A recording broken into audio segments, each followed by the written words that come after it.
Olá, sejam bem-vindos a mais uma edição do Diário Online. Hoje falaremos sobre sonhos. Até que ponto você está disposto a investir no seu sonho? Você se considera corajoso ou corajosa suficiente para empreender? Ele sim. Hoje nós conversaremos com o Alisson e com o Fagner, fundadores da RapFan, um site voltado a parque de diversões e entretenimento. Alisson, Fagner, é um prazer tê-los conosco aqui no Diário Online. Sejam bem-vindos. Oi, Jefferson, obrigado pelo convite, obrigado ao Diário Online aí, e é um prazer estar aqui falando com vocês. Bom dia, muito obrigado, gente. Vamos lá que tem bastante coisa legal para falar. Vamos lá. Primeiramente, a respeito do nome, por que RapFan e quando surgiu a ideia de vocês fundarem a RapFan?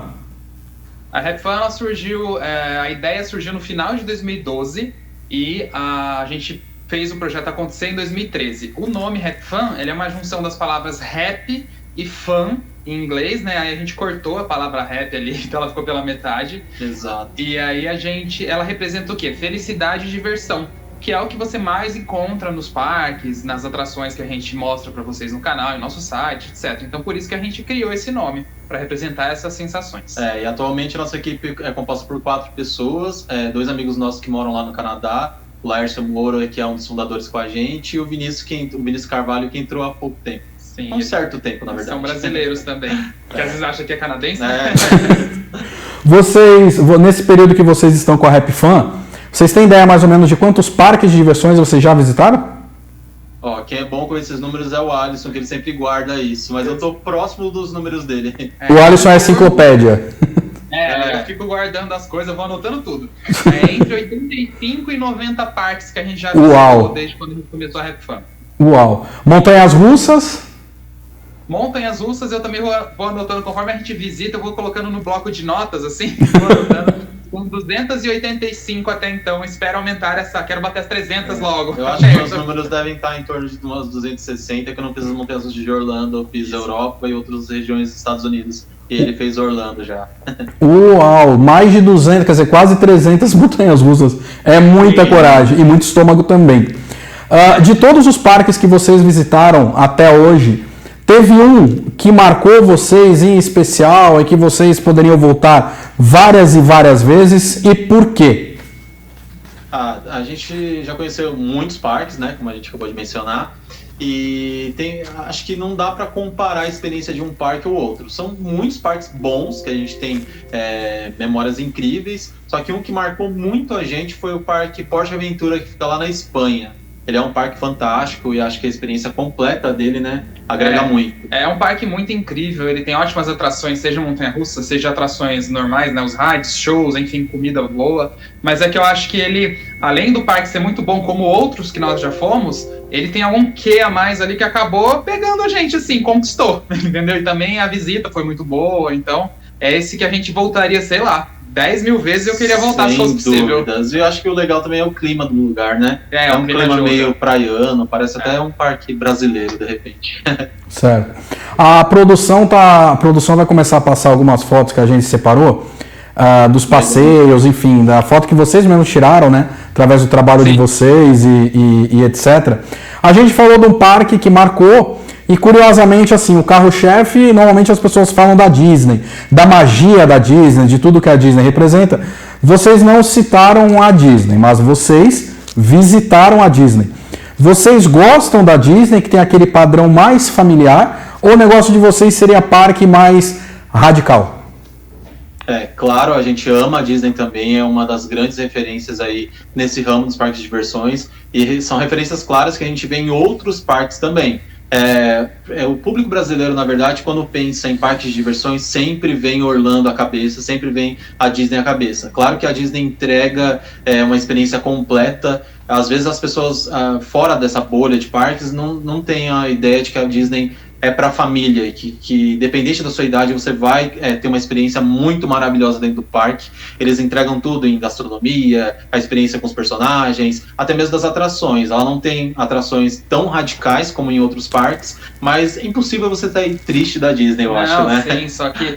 E aí, justamente, a gente não falou a Disney, assim, a gente ama, eu já visitei Orlando, o Fagner, a gente já foi junto para Paris. Só que é aquilo, como o pessoal pensa muito em Disney, aliás, pensa em parque, vem Disney na cabeça. Sim. A gente, por já estar nesse setor há muito tempo, a gente conhece muita coisa fora de Disney, fora de Orlando, e a gente sabe que tem muita coisa boa, na mesma qualidade ou até superior, então por isso que a gente acabou citando esse outro, entendeu? Sim. Mas assim, a gente ama Disney, e se pudesse ir pra lá diversas vezes, também tava indo. É um parque, assim, que as pessoas não podem, se tiver oportunidade, tem que conhecer, ou pelo menos uma vez na vida, porque é fantástico. Vocês citaram gastronomia. E há uma ideia, até um conceito, de que parque de diversão representa comidas fast food, comidas com, assim, opções não tão saudáveis, e a gente tem percebido que isso tem mudado, inclusive até em parques de diversões aqui no Brasil. Vocês acreditam que seja uma tendência justamente para esses parques atenderem mais as famílias? Totalmente. Os parques vêm mudando muito, né? O público-alvo de qualquer parque de diversões hoje em dia é a família. E isso não significa, quando diz o termo família, que seja algo que remeta ao infantil. Sim. Não, é experiência que pode ter a criança, pode ter o avô, pode ter a mãe, o tio, enfim. E a gastronomia também acaba mudando muito, porque era muito atrelada sempre à comida fast food, né? Aquela comida rápida, e que às vezes não tinha muita qualidade. Mas a gente vê que hoje em dia o mercado mudou aqui dentro do Brasil e até fora também. A comida, você pode ter uma experiência realmente gastronômica dentro de um parque. Os parques da Europa, por exemplo, que a gente foi, a gente tinha vários restaurantes incríveis. Inclusive, a gente tem até um restaurante, que é um restaurante gravado num vídeo lá do nosso canal, que é um restaurante da montanha-russa, onde a comida é entregue por trilhos de montanha-russa e chega na sua mesa. Sim. Então, você paga pela experiência e a comida também era muito boa, né? Era muito boa, mas é muito interessante ver isso, porque realmente o mercado está mudando e assim, os parques eles deixaram de ser aquela coisa somente as atrações para se tornar uma experiência. Então você tem a experiência temática, você tem a experiência das atrações, você tem a experiência dos shows, você tem a experiência da gastronomia que agora está muito forte. Então assim, até por exemplo, até o próprio fast food dos parques agora, aqui no Brasil também, ele já melhorou muito, entendeu? Então assim, você já saiu daquela coisa, digamos assim, McDonald's de ser para ser uma hamburgueria mais artesanal, entendeu? Uma coisa mais bem preparada. Sim. Opções vegetarianas, né? Exato. Então isso está acontecendo aqui e lá fora. E a tendência é só melhorar. A gente tem falado a gente falou até agora de experiências bacanas, de parques memoráveis, enfim. Tem algum parque que vocês visitaram que vocês não gostaram muito e que talvez não façam nem questão de voltar nele? Infelizmente tem, né? Às vezes a experiência varia de acordo com o clima, dos acontecimentos, né? E, por exemplo, nas viagens que a gente faz, a maioria das vezes a gente só tem aquele único dia para curtir o parque. Então, se a gente chega no parque e tá chovendo, já não é a mesma experiência, né? Não é a mesma experiência porque o clima prejudica, às vezes o atendimento no dia não tá tão bom, mas enfim, aí são variáveis, né? Então, por isso tem lugares que a gente vai e fala assim, talvez o dia não tenha sido bom por N motivos, vamos voltar a dar uma segunda chance. Mas, claro, já aconteceu de termos ido em um parque que é chamado Ferrari Land, que ele fica justamente no resort desse Porte Aventura que a gente falou. O Porte Aventura ele é um parque grande, temático, aí tem um aquático e tem esse Ferrari Land, que é o terceiro parque deles. A gente foi lá e ele tem mais ou menos uma média de 10 atrações, então assim, você paga 40 euros para entrar nesse parque, o outro é 45 e oferece muito mais coisa, um serviço de muito mais qualidade, e ali você fica assim, anda em 2, 3 atrações e tipo, acabou o parque. Então, já foi, né? Já foi, falta coisa, entendeu? É aquele tipo de parque que a gente pagou, fomos conhecer. É injusto. Pode ter até sido a experiência das atrações em específico positivas, mas não voltaríamos, por exemplo. Não voltaríamos. Mas não que não vale a pena da pessoa ir lá conhecer pelo menos uma vez na vida. Certo. Mas é mais ou menos isso. E tem um parque que vocês ainda não conhecem e que vocês têm uma vontade absurda de conhecer, que está ali naquele primeiro plano, falar, não, assim que acabar essa pandemia, assim que melhorar isso, a gente precisa ir nesse parque. Tem algum? Tem muitos, né? Nossa, assim, se eu te mostrar a nossa lista de parques que a gente quer visitar, meu Deus, eu vou ficar até amanhã falando aqui pra você. Cita um. Eu vou citar um. Eu tenho muita vontade de conhecer o Silver Dollar City, que a gente ia conhecer daqui a 20 dias, a gente embarcaria para os Estados Unidos para conhecer esse parque. Ele fica bem no meio dos Estados Unidos e ele tem um estilo mais, assim, velho oeste e tal, mas, assim, é um parque com atrações incríveis, é uma tematização absurda pelas fotos que a gente viu, enfim. É um dos parques que estava no meu sonho de visitar, que a gente ia fazer, mas quando acabar a pandemia a gente vai. Abortamos a ideia por enquanto. Eu ia falar esse mesmo parque também. Sim. Gente, eu acompanho o canal dos meninos, acompanho os vídeos. E tem uma coisa assim muito curiosa até que eu vou abordar com eles agora. Eles são muito corajosos, de fato. Eles não têm medo de montanhas russas, não têm medo de altura. Só que o Fagner não gosta de se molhar nas atrações. Eu já vi vídeos do Fagner que, se o Fagner pudesse, ele colocava 2 capas de chuva e ainda se enrolava num plástico bolha. Isso que eu tô falando é verdade. Fagner, teu único problema é se molhar. O resto, não interessa a altura, você encara. É isso mesmo? Eu não gosto de passar o dia molhado no parque, principalmente molhar meu pé, eu tenho muita agonia. O Alisson já não liga pra isso, ele vai lá, se encharca nas atrações. Mas se eu tenho a oportunidade de colocar uma capinha de chuva ali, eu vou e tenho a experiência da minha maneira, entendeu? Mas eu não sou muito fã de passar o dia molhado, não. Ao contrário, se eu estiver no parque aquático, tô ali de sunga, bermuda, então é mais tranquilo. Certo. Aconteceu uma situação comigo, que também acredito que deva ter acontecido com vocês. Eu estava uma vez numa montanha-russa do saudoso Play Center, aquela boomerang, que fazia o trajeto de frente e depois de costas, e ela deu uma parada justamente na parte que ela subiu para voltar de costas. Então ficamos cerca de 20 minutos ali parados, observando a Marginal Tietê, e aí você começa a pensar algumas coisas um pouco absurdas, assim, tipo, por exemplo, nossa, se esse colete solta, essa montanha-russa vai para trás e vira de ponta cabeça e cai todo mundo, você já pensa assim numa coisa meio maluca. É muito difícil acontecer um negócio desse. Vocês que visitam parques, os parques são muito seguros, não são?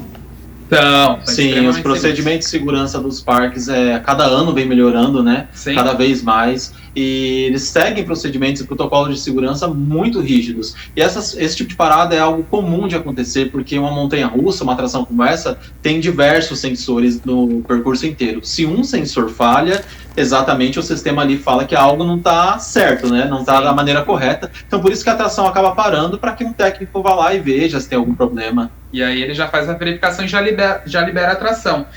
Inclusive esse negócio da trava que você falou, né?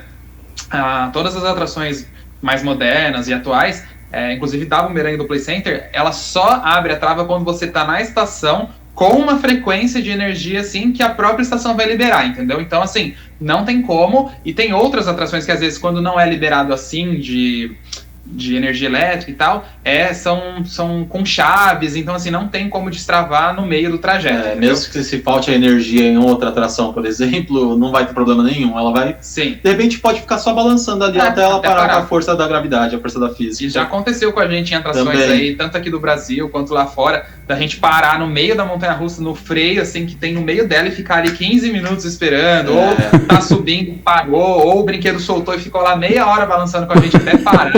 É normal, já aconteceu e tem alguns exemplos que a gente até torce para acontecer porque é uma experiência diferente.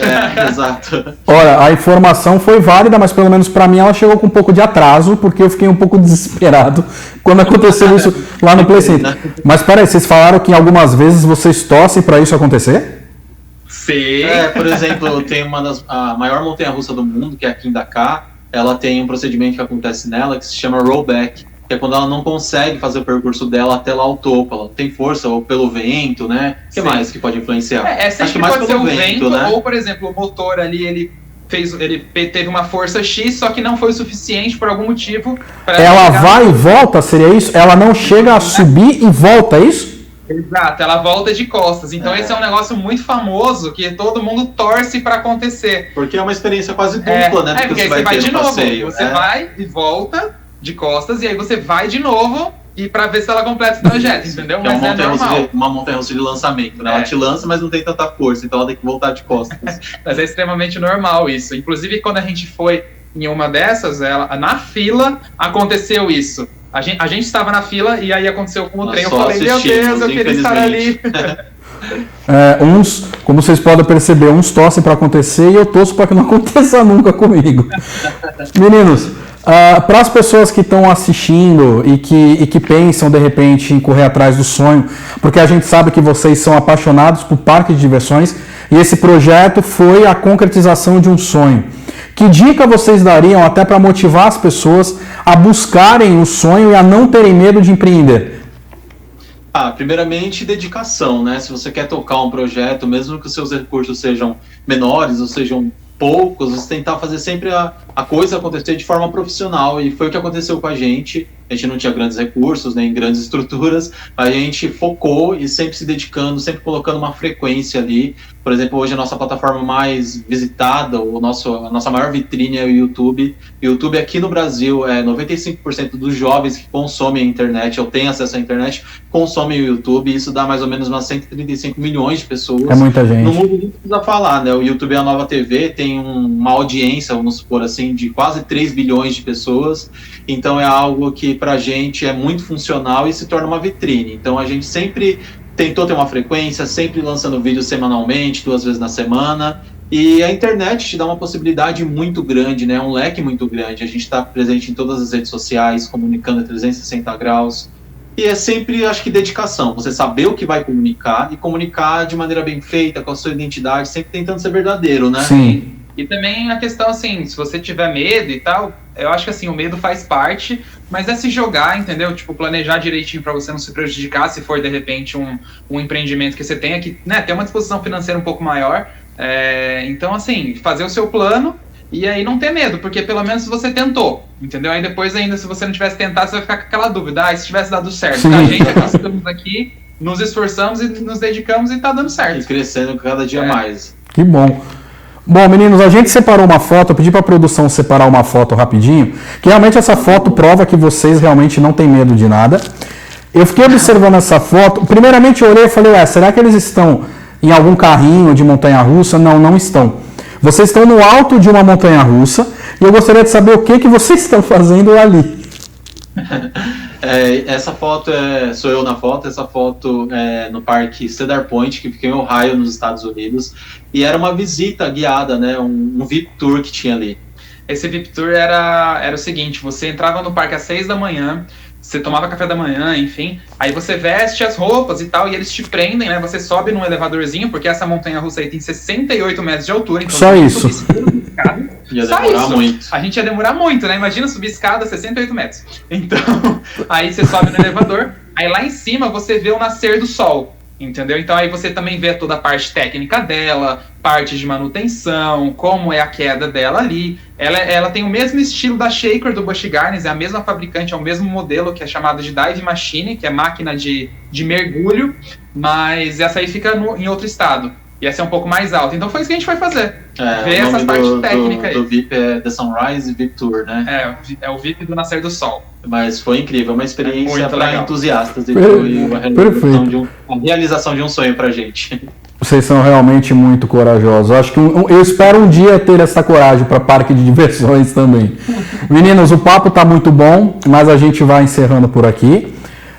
Eu gostaria de agradecer a presença de vocês terem aceitado o convite de bater esse papo conosco.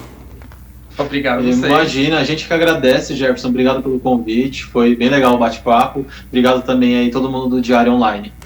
Fala pra gente, como é que as pessoas encontram vocês na internet e nas redes sociais? Sim, por favor. Então, no nosso YouTube é RapFun, igual está escrito aqui na tela, né? É HPFUN. A gente também está presente no Instagram, RapFunBR, no Twitter, no Facebook. A gente também tem um podcast bem legal, que o nome é Entra, Senta e Abaixa a Trava. E esse podcast a gente fala tudo sobre parques de diversões também, num bate-papo bem descontraído com nossos amigos, o Vinícius Carvalho e o Laércio Moura. E está presente em todas as plataformas de streaming. Spotify, Google Podcasts, Apple Podcasts, qualquer lugar que vocês encontrem. Escutem, que é um debate muito legal sobre parques, é uma conversa assim, parece conversa de bar que a gente gosta de falar, sempre falando assim as experiências e tal, é tudo muito gostoso. Mas segue a gente lá, conhece esse universo que eu tenho certeza que vocês vão viciar em parques de diversões, parques aquáticos, parques itinerantes como a gente. Você falou agora, entra, senta e abaixa a trava. Eu confesso que eu ouvi com aquela voz dos operadores dos brinquedos no parque. Entra, senta e abaixa a trava, sabe? Eu ouvi com aquela vozinha. Meninos, obrigado, viu? Obrigado mesmo. E a gente vai ficando por aqui com mais uma edição do Diário Online. Até a próxima. Tchau.